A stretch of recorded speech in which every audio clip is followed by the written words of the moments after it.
Hey guys, it's Tim and this is Wrestling Unlimited as it's Wednesday, and you know what that means. It means tonight was AEW Dynamite. I thought as far as AEW Dynamite does go, it was a good show. I enjoyed the show tonight. There was that Mountain Dew coming back up. It was a good show. It built a lot of things up for the Double or Nothing pay-per-view. We know now we know who's going to challenge MJF. We kind of got a hint there. We now really know that it's going to be personal at the pay-per-view between Jericho and Adam Cole and whatever this stuff with. Honestly, and we'll get to it a little bit later, I think it's going to end up being FTR versus Jarrett and Lethal for the tag titles, probably coming off of what they're going to do on Rampage and the Mark Briscoe stuff. But we'll talk about all that once we get to it. But Luke, sitting over here, what did you think of tonight's AEW Dynamite? Honestly, I thought it was a very productive show. They did a good job of announcing stuff for next week. They did a good job at building stuff up for the pay-per-view, which I always like to see. So overall, very productive, if I gotta say. Now, there is one thing I want to bring up. We can just talk about it now because it doesn't really matter for the rest of the show. They announced a butt ton of stuff for Rampage. I'm going to pull that up on the screen really fast. They announced a lot for Rampage, and it's like, it's only a 1 hour show, and it's on Saturday night. So let's pull that up on the screen really fast. I want to look at this. So as we see here, Rampage will be airing Saturday at 10 p.m. 9 Central. They've got the Hardys will speak alongside Hook and Isaiah Cassidy. We then have an 8-man tag team match. It's Jay Lethal, Jeff Jarrett, and FTR taking on the Varsity Athletes and Slim J because I guess earlier in the day they attacked Mark Briscoe. It's like, really? Who cares about the Varsity Athletes? They're a threat? Oh, I didn't think so. We then have Vikingo versus Drillistico. You corrected me on that one earlier. We also have John Moxley versus Christopher Daniels. We will hear from Jade Cargill, who's defending her title next week against Taya. And then Kiera Hogan versus Julia Hart. So that's 1, 2, 3. Why did it just freeze up on me? 3, 4, 5, 6 things on this 1 hour show. So I assume this Jade thing's probably going to be no more than like a minute and a half. And the Hardys thing, probably a 2-minute segment as well. But then you've got 1, 2, 3, 4 matches to fit in there as well. That's a lot of stuff for Rampage. I don't know if you feel the same way, but for me, that's going to be a lot of just crammed into one show.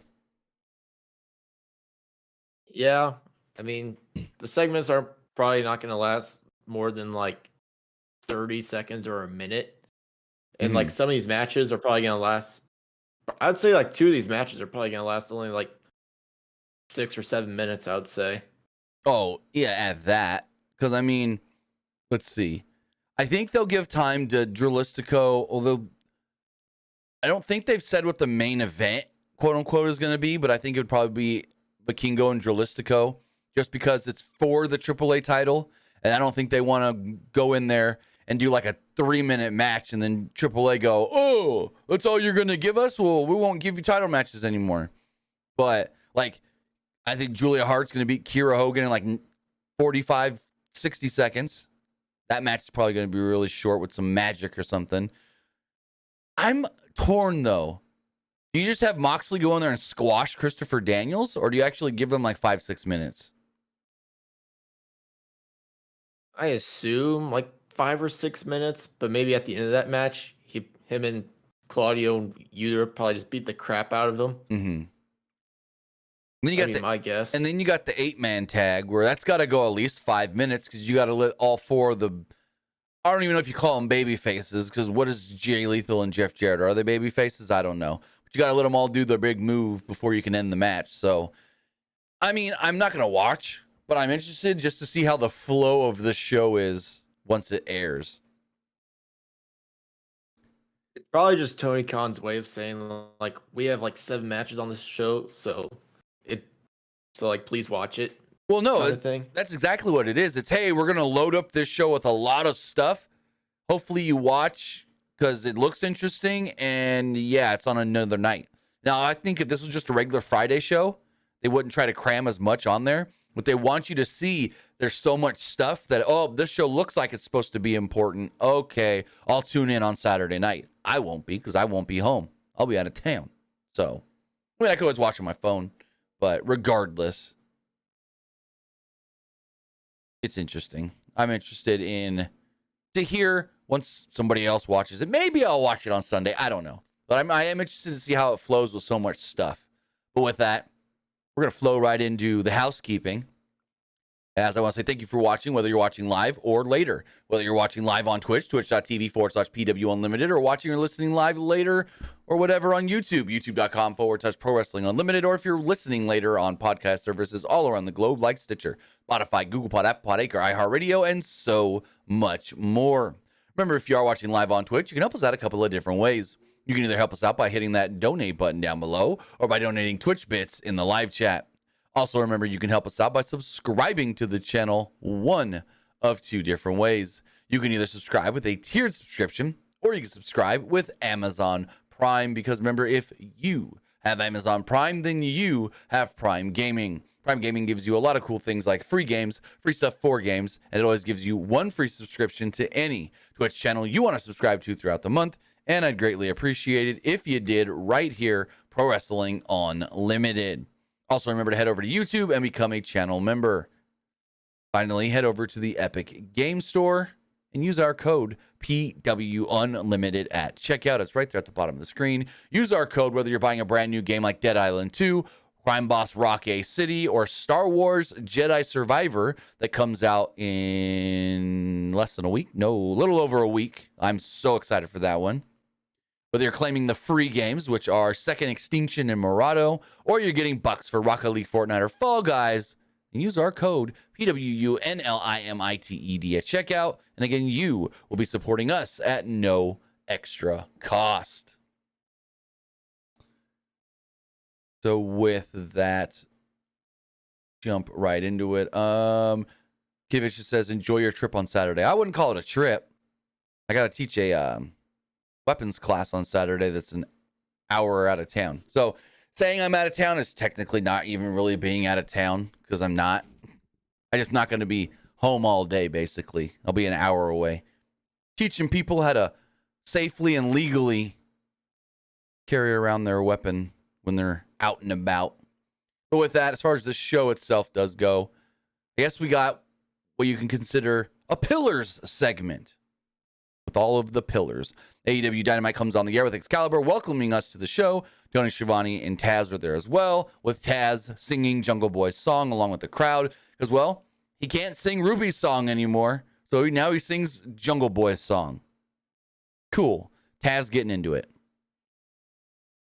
So before Jungle Boy can say anything, out would come Sammy Guevara as music plays and he interrupts. But before Sammy could even say anything, out would come Darby.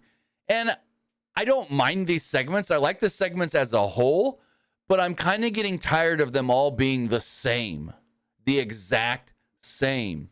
One guy goes to talk, somebody comes out. One guy goes to talk, somebody comes out. Somebody goes to talk, somebody comes out. And then it's all, well, I did this and you had to do that, or I had to watch while you got this. They're just saying the same stuff, just different ways every single time.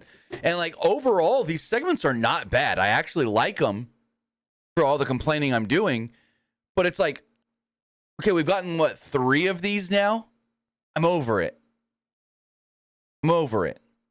We've essentially knocked this down. So, why am I blanking right here? Jungle Boy's been eliminated. We don't need no more Jungle Boy. But then they're going to do the whole, I'm going to get mad if they do this. Jungle Boy loses by count out. And they rarely do count out victories and stuff in AEW. But I'm for some reason just have a feeling that this is going to come back and be like, oh, he didn't actually get beat, though, because it was a count out in the main event, which we'll get into that. But everyone finally makes their way out to the ring. And Jungle Boy said that AEW was Allen's second choice after Darby Allin said that Jungle Boy was handpicked to be here because he's one of the California guys. Where was I? I just lost my train of thought. They also stated that Sammy Guevara is nothing more than a Chris Jericho follower. Darby said that, unlike you and Jericho, Sting sees me as an equal, not someone under him. It's not called the Sting Appreciation Society. It's Sting and Darby. He then says that Jericho is holding you back to Sammy. Allen said that Perry had to work the least hardest, as I said before, because he's in the, quote, California clique. Allen said he was jealous of Perry, but he realized nothing about Perry really intimidates him. Jungle Boy said that he saw kids paint their face to look like Darby in the crowd, but if they really knew who Darby was backstage, they wouldn't be doing so. He said that Darby always wanted to be a skateboarder, and when he failed at that, he chose pro wrestling. Guevara was just sitting in the corner relaxing. Perry called him a dirtbag and said, what you see on TV is who he really is, and that's a dirtbag. He then says he respects Guevara, though, for putting his body on the line as much as he does, but he's still a scumbag and a POS. Guevara then said that Perry hates MJF, but in reality, he's just like him. Guevara said that he and Allen had two sides of the same coin, risking everything just to make it. Allen is an inspiration to him, losing many of his early matches in AEW, but then winning the first championship of all the pillars, breaking the glass ceiling. Guevara said that everything Allen did, Guevara, did after him, but better.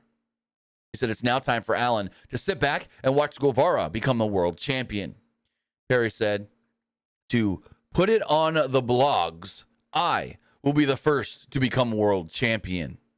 I wasn't too keen of that line. I thought that was kind of too inside baseball. Put it on the blogs. Finally, MJF makes his way out to the ring and he runs down the city of Pittsburgh. He's like, yeah, I'm not going to be here long. And also, you guys think these guys are great? Nah, I don't know about that. You guys think that Britt Baker's talented, and, well, she isn't. MJF said that he's blushing, though, because everyone is talking about little old him in the ring right now. MJF was like, hey, but don't worry about having to figure out who's going to face me because you're all tied at the top of the rankings. I talked to my pal, Tony Khan, and we set up a Pillars tournament. For the winner of this tournament will face me for the world title at Double or Nothing. MJF then said that two men will face tonight. The winner will face somebody next week who gets a bye in the first round. He then has somebody bring out a hat. He looks in and he pulls a name, and it's Darby Allin. So Darby gets to go straight to the final round, and it's Jungle Boy Jack Perry and Sammy Guevara in the main event tonight. And there we go. So what do you think of this segment? I felt like it ended all right, but it felt long. Yeah, I kind of felt the same way. I kind of felt like the Pillars tournament was a bit random. I thought it could have just been like a triple threat. But, I mean, Pillars tournament, cool. Mm-hmm. Makes it a little more interesting. So, I mean, fast forward, we know that Jungle Boy's eliminated. Who do you think wins next week? Darby or Sammy becoming number one contender? Probably Darby, I would say. That's what I would go with as well.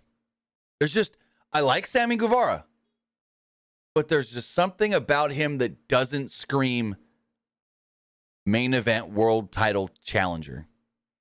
Darby, I'll just say Darby does more. Darby, even Darby doesn't really, to me, say challenger for the world title, but more than Sammy. You know what I can also see? Like next week, Aubrey Edwards says, I saw MJF attack Jack Perry during the match, so technically Sammy didn't win, so we got to start this whole thing over. Oh, don't get me about Aubrey and her reffing, because when we talk about that six-man tag later, she just sits there and watches Ange use the comb and just staring right at him. Just staring right at, don't, trust me, we're going to talk about Aubrey's dumbass later. But yeah, overall, I thought this segment was fine. It did feel a little long. And it's like, okay, we've seen this 3 or 4 times now. I'm glad that we're not going to get it again. So as we move forward, we had our first match of the night. It was the AEW Women's Champion Jamie Hayter, along with the hometown girl, Dr. Britt Baker, DMD, taking on the Outcasts, Ruby Soho, and Storm. Before the match, Saraya did get in Baker's kind of get into it with Baker's family, who was sitting front row, even spray painting Baker's mom. Soho and Storm then attacked during the entrances they attacked Baker and Hayter during the entrances, and all the ladies just brawled. Hayter mowed down both Soho and Storm in the ring to officially start the match as she ran wild with double suplexes, but was cut off by Saraya, who ran for her life as a result. Again, ref was just watching Saraya get involved. Then she eventually runs off and whatnot, but Hayter avoided a Storm Tornado DDT on the floor and drove her into the barricade. Soho and Storm overtook Hayter as Baker tried to go for a Panama Sunrise off the apron, but ate a kick to put the Outcasts in control during the commercial break. Hayter dropped Storm with the Death Valley Driver onto the knees and made the hot tag to Baker as the crowd went crazy for Baker's hot tag. And Tony said it. Tony's like, oh, just wait. Once the doctor gets tagged in, this place is going to go wild. And, well, they did. Baker cleaned house with a sling blade on a Storm and a Hangman's neck breaker in the corner on Soho as Baker took out the glove for the lockjaw, but Storm hit a German suplex. Baker countered a Storm Zero into an air raid crash, but Soho broke up the pin. Baker then countered, nope, I already read that. She then hit a ripcord stereo elbow by Baker and Hayter, who dropped Storm with a Hayter breaker as Baker, that's a lot of similar words there. A Hayter breaker as Baker nearly got the pin. Storm hit a violent sweet cheek music on Baker as Saraya choked her with the title, and Storm hit the Storm Zero, but Baker kicked out at 2. Storm and Hayter brawled on the floor, with Storm zoning in on Hayter's shoulder to limit a future lariat. Baker then laid out Soho with the Panama Sunrise, but only got a near fall off of it. Soho then kicked out of a curb stomp, but Baker sank in the lockjaw for the submission victory. I thought Ruby tapped pretty quickly here too, but overall, I mean, I wouldn't call it a great match, but it was solid. Good match, and of course, great reaction because the hometown girl was in the match. What'd you think? Yeah, it was definitely a good match. I'm honestly very interested to see if the Outcast will add one more person to their group. So you got the 3. Who do you have? You got Britt and Jamie, and who though? We've seen that rotating. Probably Riho and Sky Blue, I'd say. Well, yes, is what I would say too. But Willow just fits perfectly with the Ruby stuff. That's the other thing. It's like, well, where does Willow fit? Because the whole Ruby stuff, she's just a perfect fit for that. So, I mean, I can almost see them maybe not using Riho because, yes, she's a quote-unquote original. She was the first women's champion, but she comes and goes. And so the fans may not see her as a full-time female on the roster or whatever, if you know what I mean. So if they don't use Riho, I can understand that. Well, didn't Riho also make a name for herself outside of AEW? Oh, yeah, 100%. She already had a name. She was already known in Japan. Big time. Out of everybody... Well, what I was going to say is, out of all the women in AEW when they started, she probably... I'm trying to think. Worldwide, she probably had the biggest name. In America, most people probably knew Britt Baker in the U.S. But worldwide, Riho was probably the bigger star. You were going to say. As far as the Outcast goes, right. I can honestly see them maybe going Taya Valkyrie. Because let's say Taya loses to Jade and she gets all upset and the Outcast ends up recruiting her. I mean, who they just need to add, which would be... I mean, they have the perfect person in fucking Athena, the ROH Women's Champion. I don't see them getting Athena, no. I don't either, but she would be perfect. Did you see her segment from Ring of Honor last week? I have not, no. Oh, it's like she's part of this group already. this I don't know who the girl was, but someone was being interviewed by Lexi, and all of a sudden, she just jumps in, Athena, and beats this girl down and was like, "Oh, you gonna give me all these plastic hussies? You gonna give me real competition?" And she's like super heel. She would fit in perfect. Athena is phenomenal, and like, I get it. She's the ROH Women's Champion. You want to keep her in ROH, but you got Claudio running on AEW television. We need more Athena on AEW television. Like, if you guys haven't seen the stuff she's doing in Ring of Honor, she's probably one of the best females overall, like all around, that they have.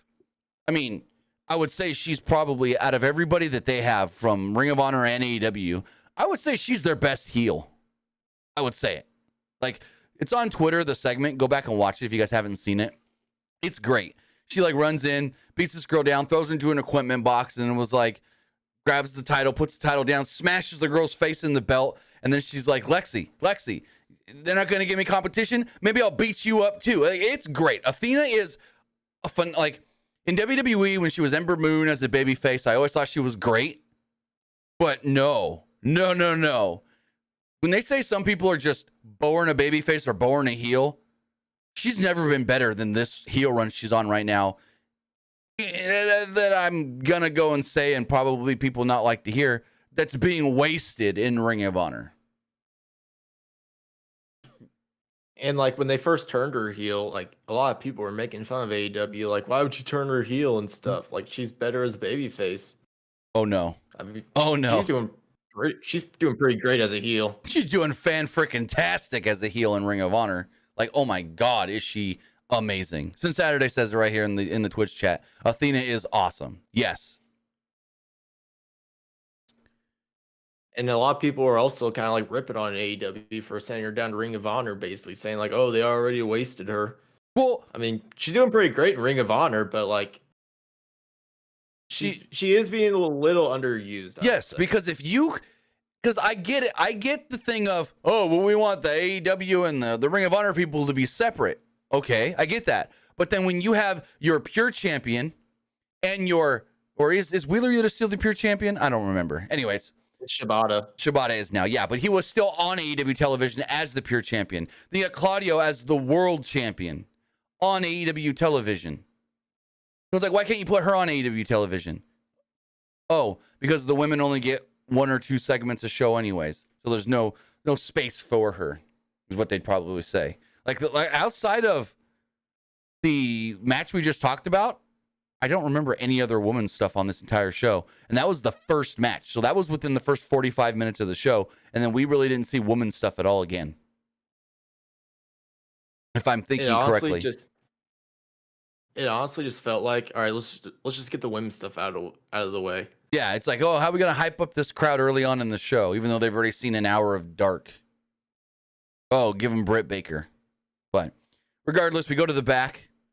Renee Paquette, who's there with Wardlow. Wardlow, who said he once had a horseman in his corner to help him out and give advice. Talking about Tully Blanchard with the Pinnacle. Tonight, he reached out to another horseman. And this one even knows how QT works, I guess you could say. And up walks Arn Anderson. He said, Tully Blanchard is a smart guy who was one of the best checker players. But tonight, they'll be playing chess. Was Tully Blanchard ever signed with AEW? I don't think he was like officially signed. I don't know. I don't think so. I could be wrong on that though. I mean, if he ever was, and if he still is signed. Oh no, he's not. He's not with the company for anything. No, he's not with the company anymore. No. Let me look something up. Let me see. Did we ever get a Tully Blanchard is all elite graphic? I don't think so.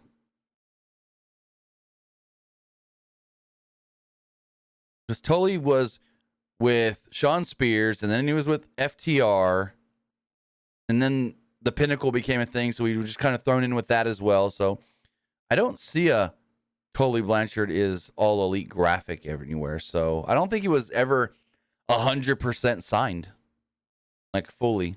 But no, he hasn't been with the company for well over a year. Then he like formed Gates of Agony. Then he kind of like sold the rights to Yeah. So it's been about a year. Prince Nana. Yep. So it's been about a year since the whole ROH stuff started. So speaking of ROH, the ROH World Champion was in this next segment as the Elite returned to address the Blackpool Combat Club. Omega started by saying the BCC were four of the most respected wrestlers in the world, but then he made his friends bleed, sent Don Callis to the hospital, and tried to put them all on the shelf. Omega called the BCC out quickly and said that they need to settle this right now. Bryan Danielson was on the big screen calling them amateurs, as it was nothing but a ruse to get the Elite distracted long enough for Moxley, Claudio, and Yuta to attack from behind.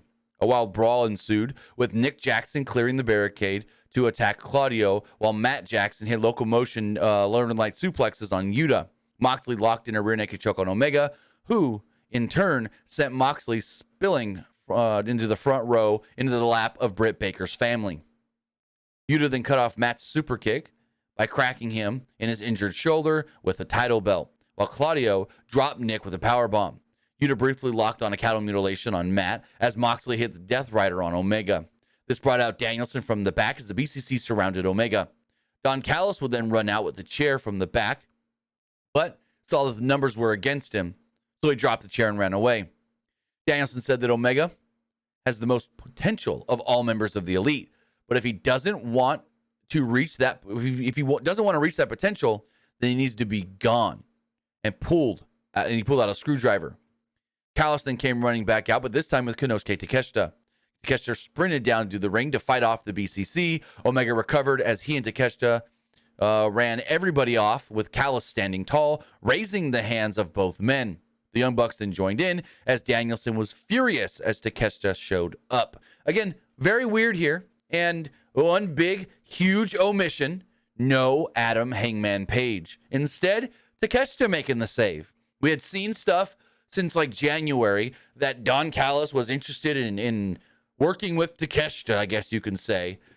But I'm just very interested in, where's Hangman? No mention of Hangman, no reference of Hangman, no where is Hangman, no nothing. It's like he's not even involved. But what did you think of this segment? Well, I liked it. I love the segment. I like the segment too. I mean, I know we talked about this earlier before, but my guess is maybe they're just going to wait till Hangman possibly signs an extension with the company before they actually put him back on TV. I mean, that's my guess. But it's honestly making it seem like that the whole Hangman stuff with the Elite was all for nothing now. Mm-hmm. I mean, we'll see where this goes in the next couple of weeks leading up to Double or Nothing, but it's like, you would think if Hangman was still involved, they would have at least on commentary, oh, where's Hangman? Why is Hangman not out here? And then be like, oh, look, Takeshita's coming out to make the save. That's interesting. But no references of Hangman at all. And what you were, in case anybody's unaware, what Luke was talking about contract, Fightful put out a report today stating that Hangman and AEW are in negotiations on a new deal, but it's not known exactly when Hangman's deal is up. So I don't know if that had anything to do with him not being in on the show tonight. All we know is that they're trying to work out a new deal. So we'll see where this all leads to. Yeah, go for it. Back then, Triple H really wanted Hangman. Yes. So before AEW was a thing, Triple H really wanted him as like a big baby face. So we'll see where this leads to. I think it's going to be 4-on-4 at the pay-per-view. Maybe Anarchy in the Arena. We'll see. Also, since Saturday with another one, we were talking about ROH champions on AEW television. Lucha Bros. Yeah, I forgot about them. Lucha Bros are the ROH tag team champions. So it's like all your champions get time on AEW television except Athena. And I don't want people to come here, well, Athena's on Dark, Athena's on Rampage. Those shows don't matter. Like, let me look really fast. Athena. What's Athena doing? I'm going to look up her cage match really fast. So Athena's worked nothing. So in the last month, she's only worked Ring of Honor. And then she's had Dark Elevation, Dark Elevation, Dark Elevation, Dark Elevation. Ring of Honor, Ring of Honor, Dark Elevation. she hasn't been, let's see, on Dynamite or even Rampage since November 30th. She did an episode of Rampage where she defeated Danny Moe. So yeah. What the hell, Tony Khan? Give us more Athena. Also putting on really good matches in Ring of Honor as well. Yeah, I mean, like she's probably their best woman that could put on like really good matches. Oh, no. Out of all the women they have, I think she's the overall best wrestler. Heel or babyface. I'd say her and Taya Valkyrie are the best. I'm trying to think if I would put Toni Storm ahead of Taya. I might. But I mean, she's having killer matches with Heather Reckless. Ashley D'Ambrosa is the one that she did the segment where she beat her up backstage and was awesome. She had matches with Yuka Sakazaki, Emi Sakura. So great matches.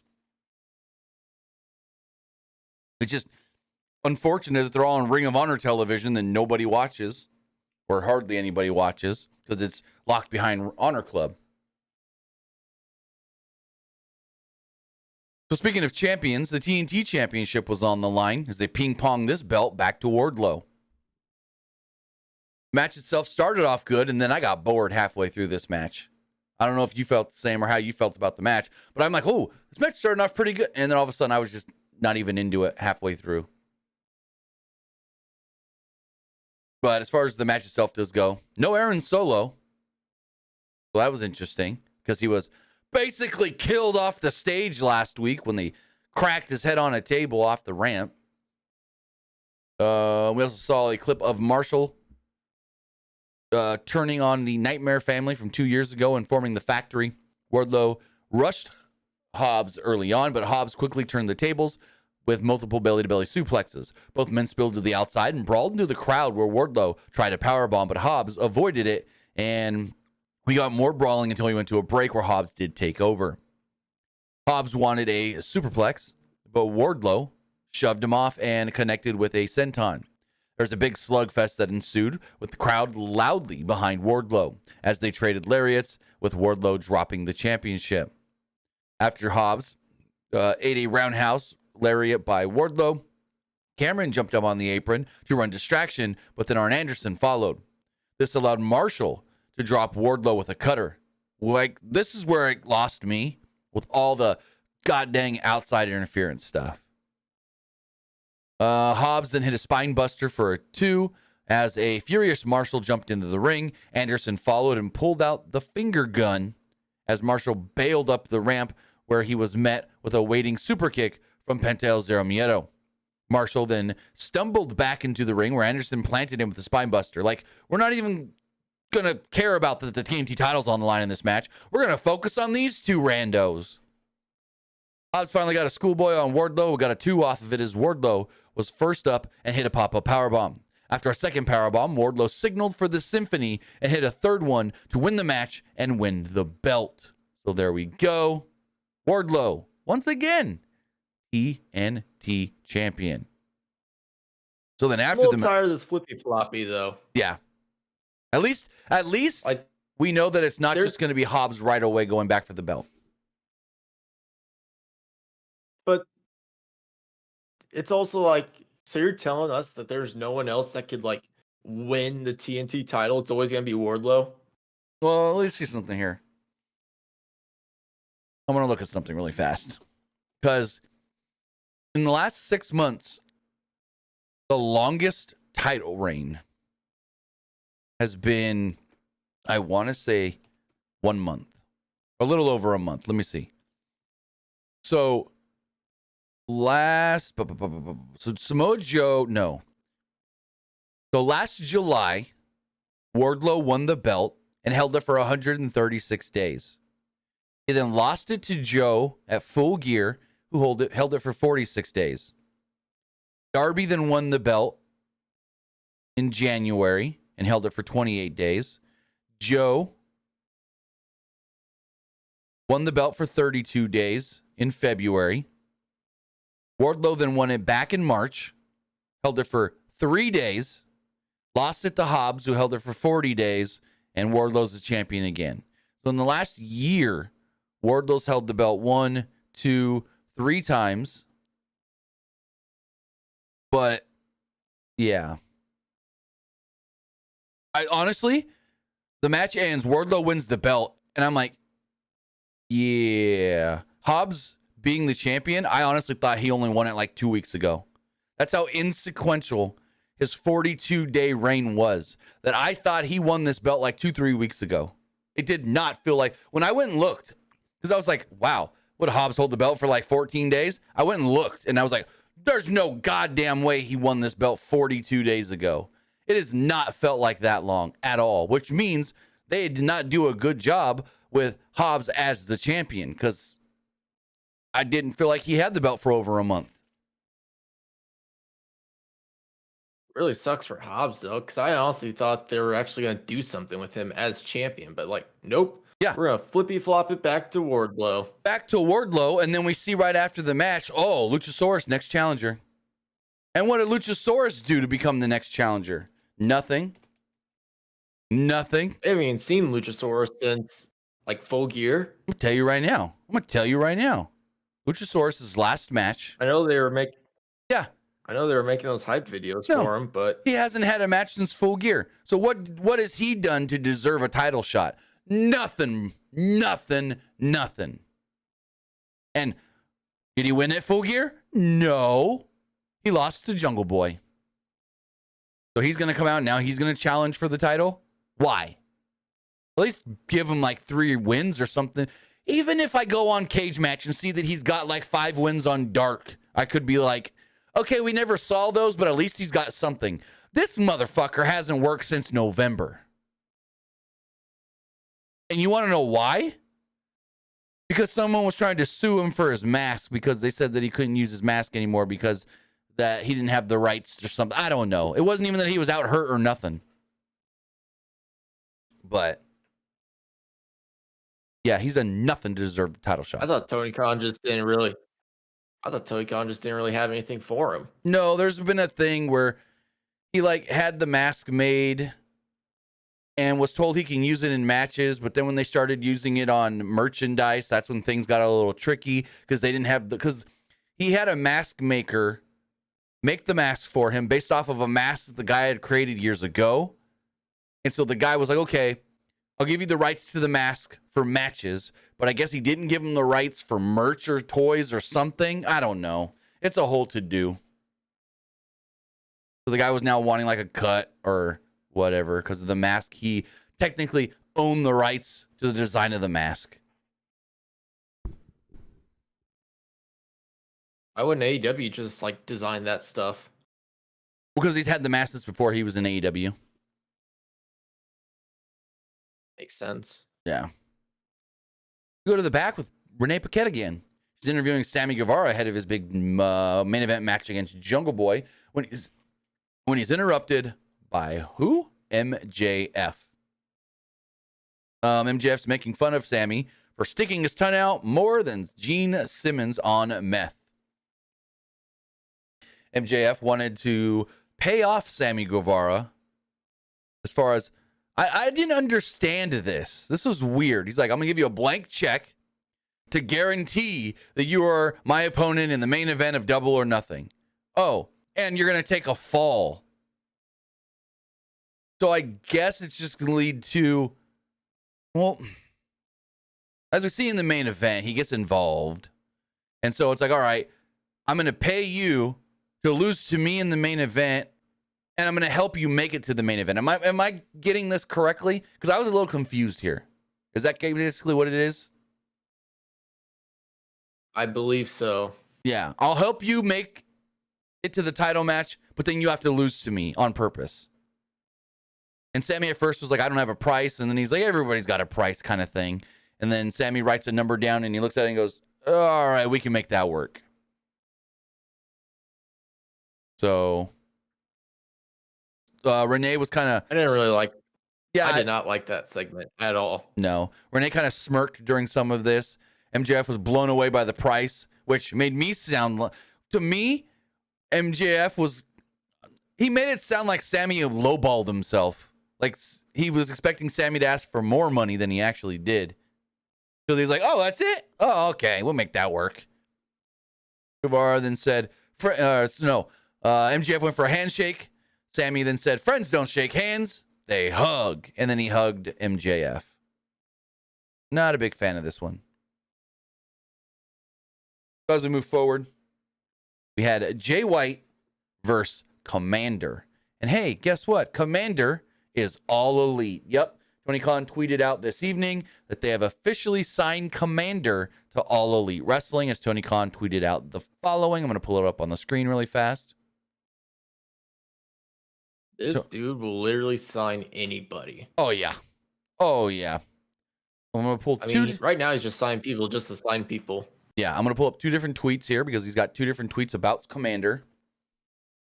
So the first one here, if I can get it to go, is just a blanket. He's one of the most incredible athletes in wrestling. And after his great effort tonight on AEW Dynamite, now it's official. Komander is all elite. So then he tweeted out this one as well, saying, welcome to the team, Komander. He fought hard tonight in a great match on AEW Dynamite. And if you didn't see it, you can catch Komander versus Jay White coming up right after the U.S. versus Mexico football match. Dynamite coming up next on TBS tonight. So yeah, there we go. I guess he's saying that there's going to be a replay after the soccer match, but the schedule says access. I don't know. Regardless, Komander is all elite. Komander has been signed, and as Luke said, Tony will sign anybody. Tony will sign anybody. He's used Komander. What? WWE? Go for it. Didn't WWE have interest in Komander for a little bit? I'm not sure. I think I heard that. It's just weird that he uses Komander like 3 times and signs him. He uses Sky Blue for a year before he signed her. Anywho, like, I'm pretty sure like WWE had interest in Komander, but then like Komander said no because WWE wanted him to like lose his mask. Let me see if we can find something out about that. I could be wrong though, but I'm pretty sure that was the reason. This says in the latest edition of the Wrestling Observer newsletter, Dave Meltzer reported that AEW President Tony Khan originally wanted AAA Mega Champion El Hijo. Nope, that's not it. Komander was used in the ladder match, and Komander is not under contract with AEW at the time of this. However, he did get some attention from WWE. Meltzer wrote, Komander, who debuted on Dynamite in the ladder match this week with no build-up at all, was not under contract when put on the show and is very much on WWE's radar. So that was as of like 3 weeks ago, or whenever, right before the pay-per-view when they did the ladder match.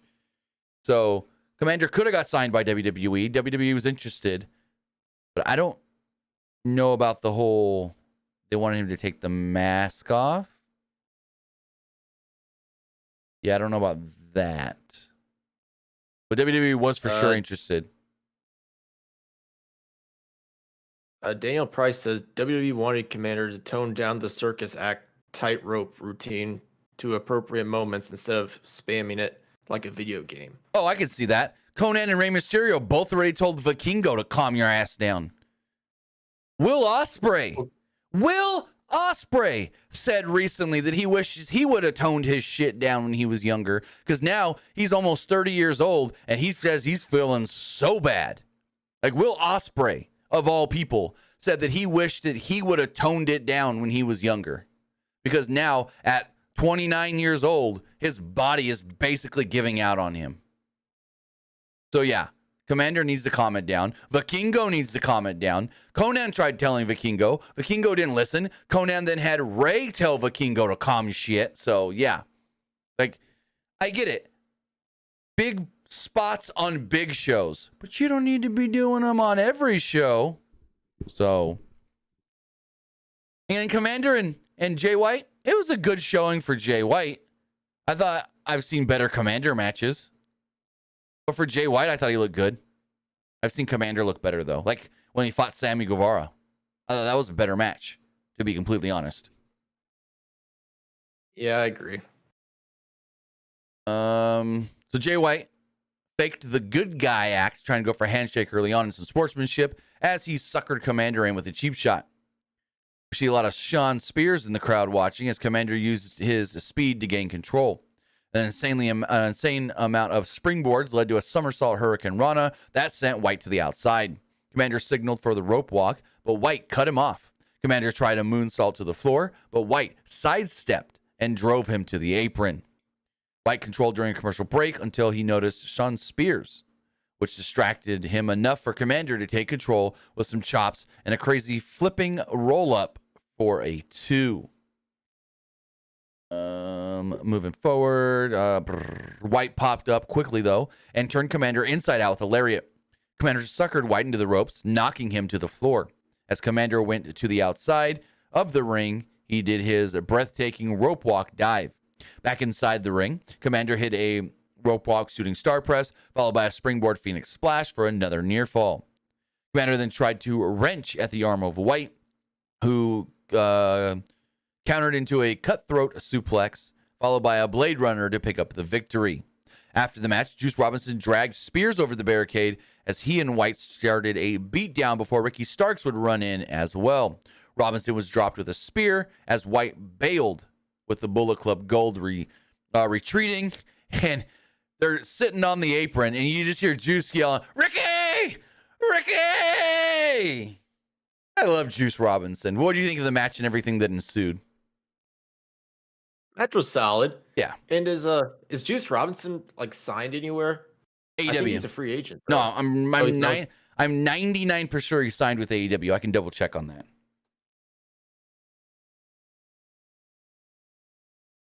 I'm pretty sure he's all elite. Let's see. Yeah, Juice Robinson is all elite. Honestly, what I can see them doing is maybe they can get like Jay White and like Juice Robinson. Like they got their own Bullet Club in AEW because like Jay White's technically banned from New Japan, but he's still in Bullet Club. So I can definitely see them just like recruiting people on the AEW roster to their own AEW Bullet Club. Yeah. So Juice Robinson was signed back in October.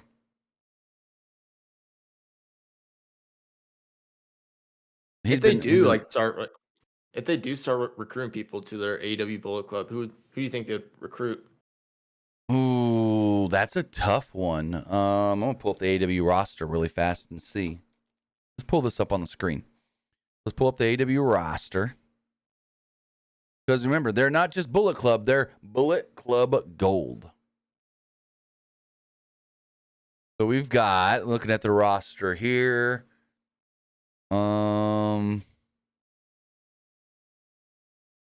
Tough one. Maybe the Butcher and the Blade? Throw a tag team in there? I could definitely see Kip Sabian. Maybe. That would be a tough sell for me. So let's see who else is here. Yeah, not many people I feel like would super fit. That's a weird picture of Jay White. Look at this. We're zooming in. That's just a weird. Out of all, what? Why does that not look like his body? Those arms look way too big for Jay White. Like, is that what? That's weird. It just looks off. Just looking here. Lance Archer, maybe? Maybe.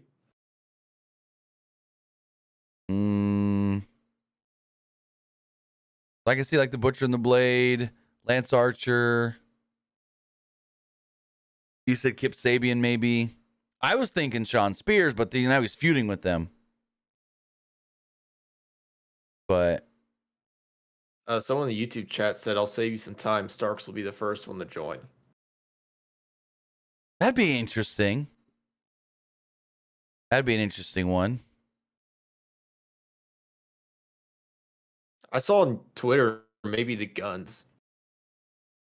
I mean, they would fit with Juice. Like if you're building them around Juice and like his version of what a Bullet Club would be, they would fit. If you're trying to go like what the Bullet Club is, I don't know if they would fit. But with Juice, oh yeah, that would work. Yeah. They would actually probably fit in there perfect with Juice Robinson.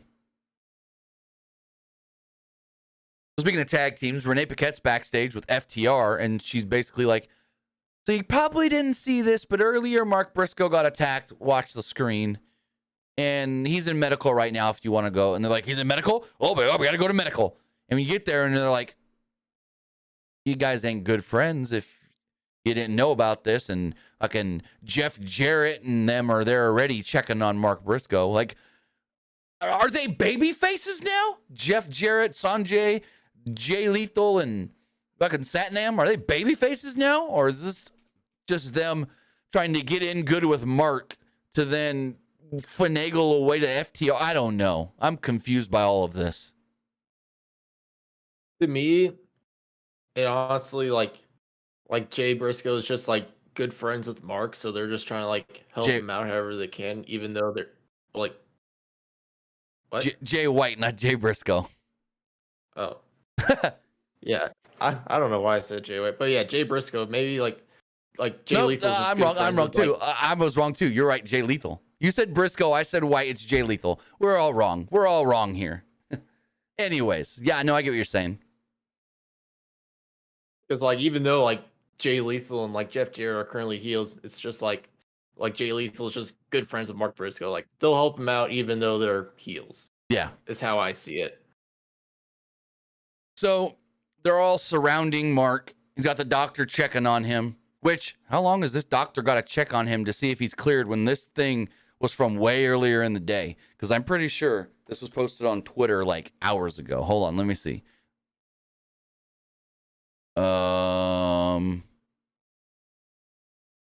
Let's see. Oh, interesting. Huh. That's interesting. Is Dexter dating Shotzi in real life? Huh? Because Dexter and Shotzi went to a movie premiere for the new Evil Dead movie with Carrion and Scarlett.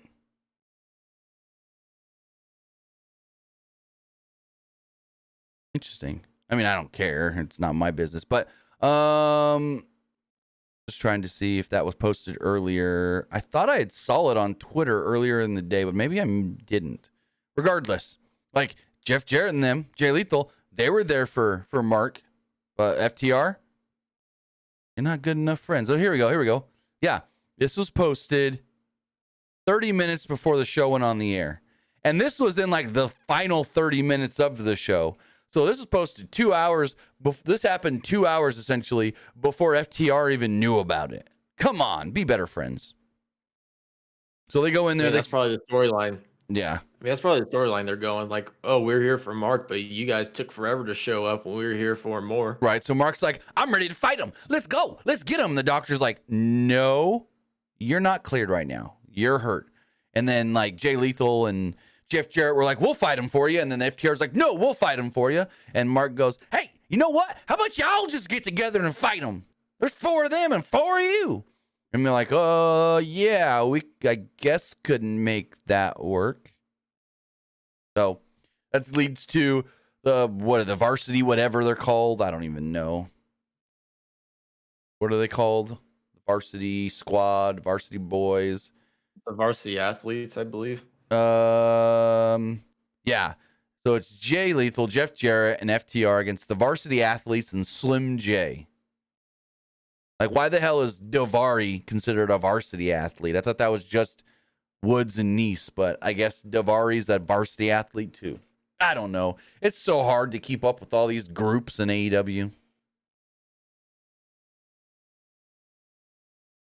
So then we had a very interestingly booked segment with Chris Jericho and Adam Cole.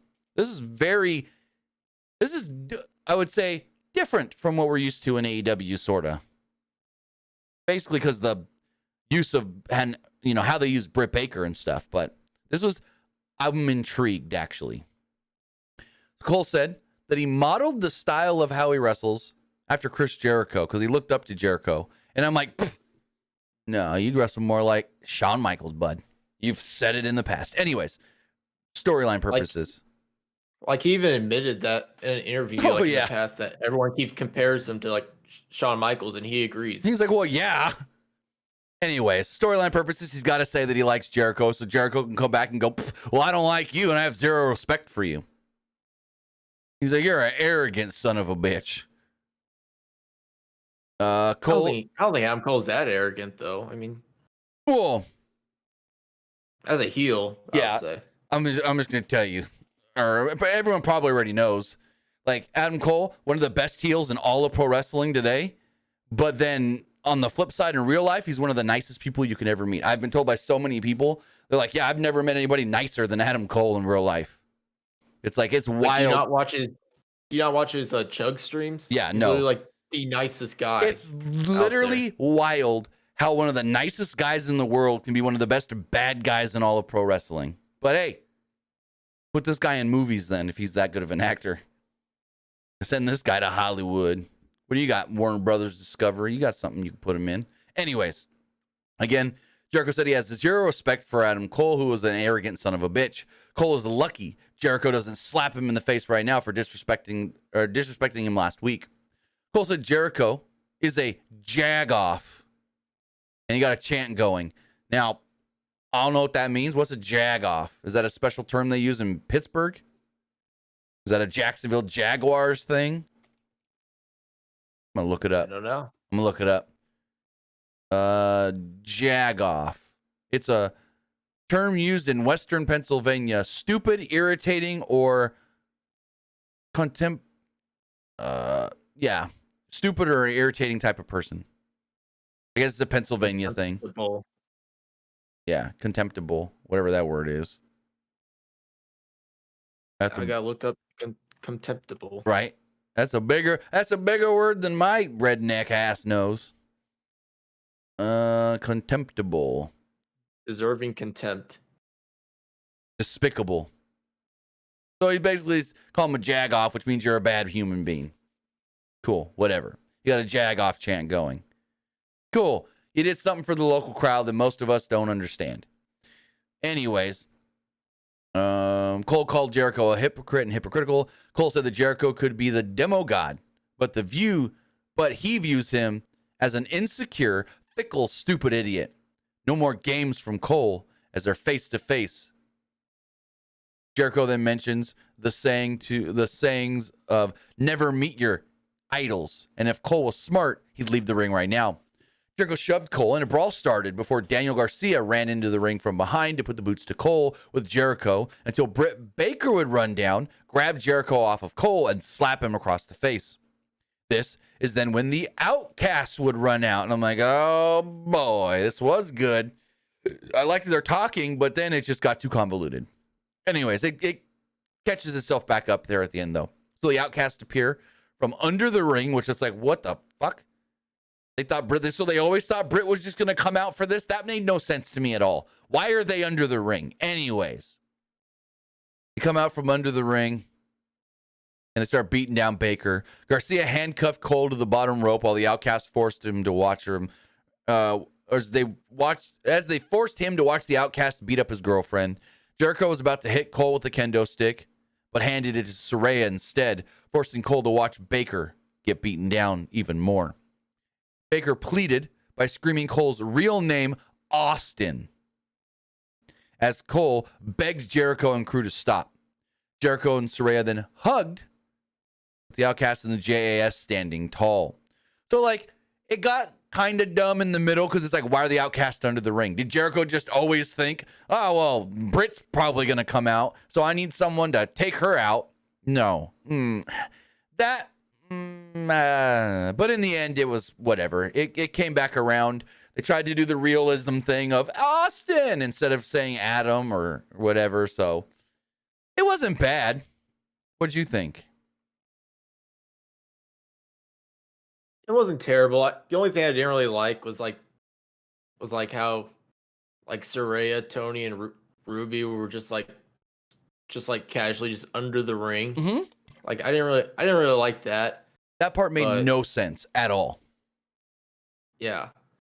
But I didn't mind the realism though into it. Right, and that's why I said towards the end it caught itself back up and got better. But there's that middle segment that just it took the whole realism and it played us dumb because it's like you overbooked things. You should have just had like the Outcast run out and not be hiding under the ring, because then it's like,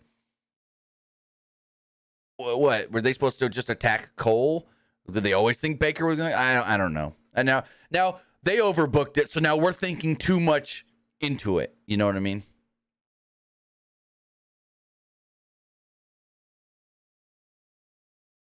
But that's most likely going to lead to Jericho and Adam Cole at the pay-per-view. The Hardys were backstage with Isaiah Cassidy and Hook. They cut a video about Stokely Hathaway and the Firm. They should keep their phones on to find out when their match at the Hardy compound will actually take place. Jeff also said that he will address the AEW fans for the first time since returning this week on Rampage. Cool. You excited for Jeff Hardy to be back?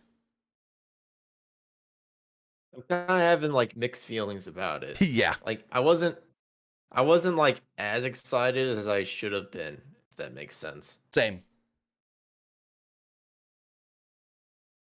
All right. So now we got to talk about it. Aubrey Edwards being a freaking idiot in the 6-man tag. It was the Acclaimed and Billy Gunn against Matt Menard, Angela Parker, and Jake Hager.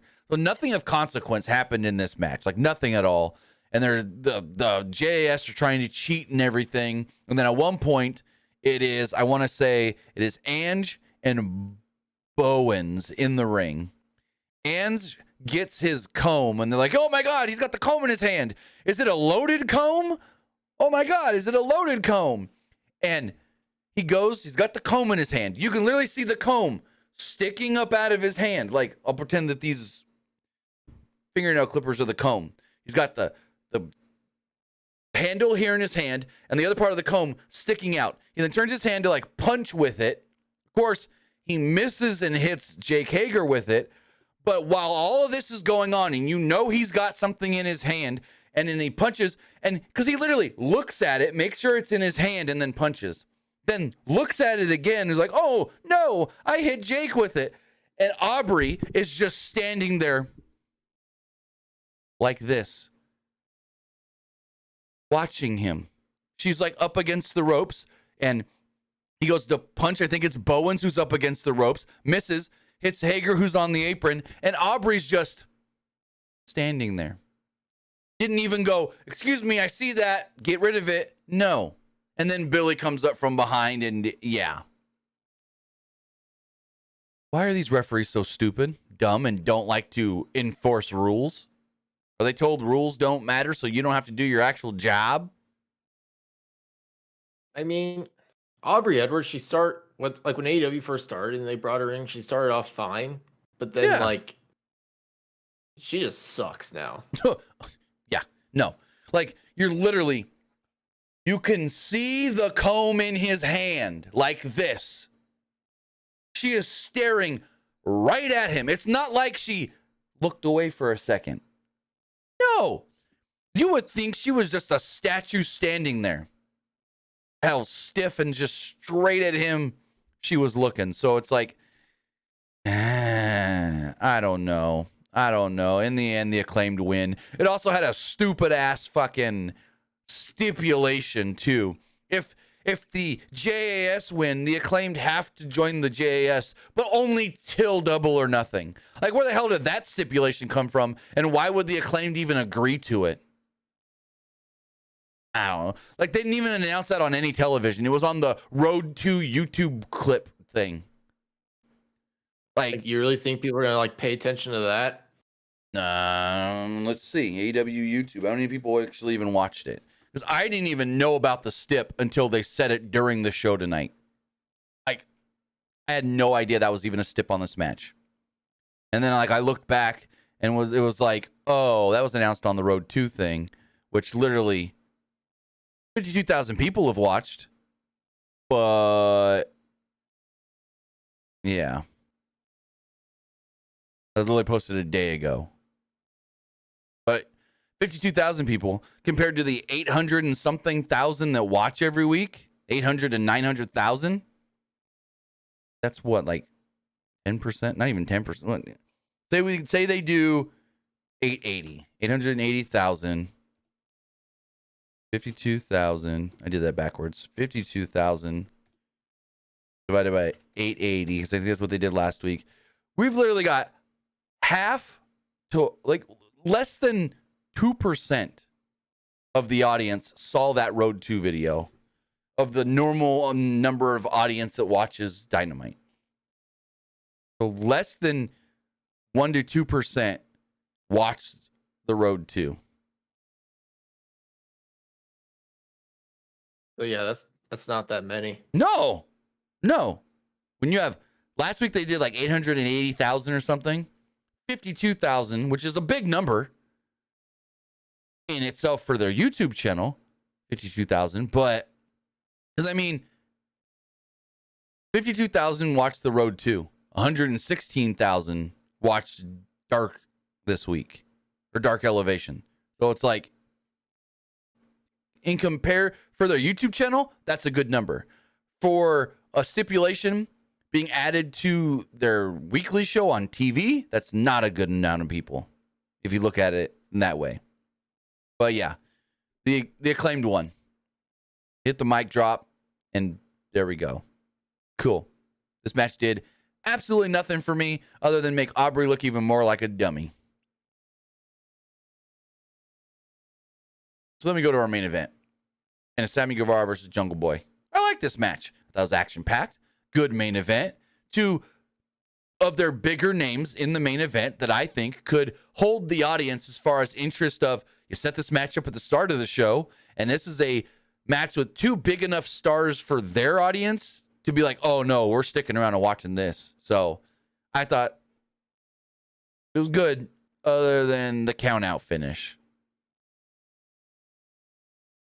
And it was also like one of those matches where like people are gonna be interested because like it's gonna basically try to help determine who MJF is gonna face at Double or Nothing. Yeah, you're right there too. It's actually got legit meaningful stakes. It's not just a random ass, oh, we throw these two guys, random guys together in a match. But both men took turns connecting with dives to the outside early on. Jungle Boy went to the top, but waited a little too long, allowing Guevara to hit a Spanish fly into a double down as these two are going a mile a minute early on. Jungle Boy blocked a boot on the apron and flipped Guevara, who landed on his feet. Jungle Boy tried an attack in the ropes, but Guevara hit a pump knee and a Spanish fly off the apron to the floor. We go to commercial break. I didn't see any of the commercial. Come back, and MJF is shown backstage applauding his, quote, friend, Sammy Guevara, as Perry bounced out of the corner with a comeback lariat, while Darby was shown watching from the rafters. Perry then planted Guevara with the sunset flip powerbomb onto the apron, which was followed by a crazy, oh my god, crazy diving destroyer. This is probably the coolest looking Canadian destroyer I've ever seen. If you didn't see the spot, maybe you looked away or something, go back and watch it. Jungle Boy goes flying off the ropes right into Sammy. Canadian destroyer. Oh my god, this is the coolest fucking spot I've seen in a very long time. I think I retweeted the spot as well. Go check that out if you haven't seen it. Maybe you looked away for a second. I don't know. Jungle Boy. Oh yeah, I saw it. It was pretty good. Yeah, no, it was one of the best Canadian destroyers, if not the best one I've ever seen. The Jungle Boy got hung up on the ropes as Guevara missed a shooting star, only to land on his feet and drop Perry with a springboard cutter. Guevara connected with a gnarly back suplex into an implant DDT and drove Jungle Boy right on his head. Guevara wanted to go for the GTH, but Perry countered into a Poison Rana. Guevara countered a comeback with a lariat and a Poison Rana of his own as the momentum landed Jungle Boy on his feet, and he clobbered Guevara with a forearm to the neck. Both men then started a little slap forearm battle. They were on their knees doing this, but Jungle Boy picked the leg and sank in the snare trap. Guevara got to the ropes to break it up, but Perry hung him in the ropes. Guevara got free and charged with a drop kick. He drop kicked Perry off the ropes as he went flying off into the ring attendant's table face first. Jungle Boy was about to beat the count when Guevara took the ref and MJF appeared, laying out Jungle Boy with a diamond ring. referee Bryce Remsburg just started his count up at 9 again and ultimately counted out Jungle Boy. At least they did a ref distract spot. At least. AEW does a lot of, and probably too much outside interference, but at least they didn't make Bryce look like a total dummy. They had Sammy distract him. So he gets counted out.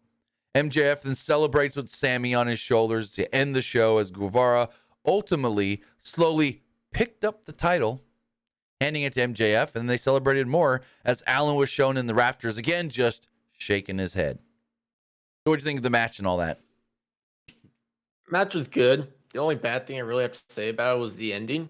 Yeah. Like, honestly, I honestly thought they were gonna have Jungle Boy face MJF at Double or Nothing. Because if there was like anybody, that's what I thought, that fans would be like, oh, this guy has like a little bit of a chance to win, it would be Jungle Boy. Because they've been building up Jungle Boy to where like I need to win a title. Like I need to win a title. But now it's like, oh, like now what with them? So the thing I didn't like here, and I guess it plays into the story of MJF told Sammy, if you agree to just give me the win at the pay-per-view, I'll make sure you get the title shot. Right. So it plays into that storyline. But then in the same kind of deal, I feel like if you're building up your next number one contender for the main event and the world title at your next pay-per-view, these should be decisive wins to really make us go, all right, so Sammy really beat him. I can see why Sammy now deserves to move on. No, Sammy didn't beat Jungle Boy. So to the fans, we're supposed to see, oh, this guy is a piece of crap, and this guy cheated to win, and this guy doesn't deserve it. And why are we supposed to even care that he might get a title shot now? So I didn't like that. Because it's like you're building up your next number one contender. You want the fans to feel like this is a guy that has a chance, and this is a guy that has earned it, deserved it, and is a legit challenger. But now you're just telling us, oh, this guy is just gonna, yeah, I get it. Sammy's gonna play MJF. I bet you, and there's a good chance, MJF helps Sammy beat Darby, and then Sammy doesn't just lay down for him and they try to do a really good competitive match at the pay-per-view. There's a really, really good chance in that. Or Sammy walks out. Like, I can honestly see it going just like this. MJF helps Sammy this week. MJF helps Sammy next week. Sammy and MJF buddy all the way to the pay-per-view, and as part of Sammy's entrance, they're doing all the, and first off, the AEW World Champion, MJF, and the challenger, Sammy Guevara. And then Sammy pulls the check out, rips it in half during his little entrance thing, and goes like, no, I'm going to legit try to win that belt. I could see that being how the storyline goes. But who's going to care for Sammy being the challenger if, say, MJF does also help him in winning against Darby? I'm not going to care. Yeah. Like, honestly, I think it's going to lead to Sammy's going to eventually go there and be like, so I'm not going to take your money. Thanks for the help getting me here. Now I'm going to try and beat you. But that's like, no. Making it to where people aren't going to care. And also, it almost kind of like gives away that maybe Darby could win. Yeah. Like, and I could also see, I know I mentioned this earlier, I can also see like one of the refs like going like, oh, hey, we saw MJF like interfere in this match, so we gotta like do this whole thing over again. So I think if they would have done that, they would have had a ref or somebody run down tonight to do that. Be like, oh, no, restart it or this or that, you know? Because now they're like, oh, because MJF, I can literally see them try to do something like that. And then MJF come out and be like, ha, statute of limitation, you should have been here a week ago. It's been a week now. You know what I mean? Something like that. I don't know. I literally think it's going to be, it should be Darby at this point, but I think it might be Sammy. And then they try to go in there and really, Sammy's not going to beat Darby, or MJF for the belt, but I think they want to try to make Sammy seem like a bigger star than he is. And so having him go out there and having him try to have a competitive match with Max is how they're going to do that. It's going to be what they call building somebody up in defeat with a really good, potentially really good match.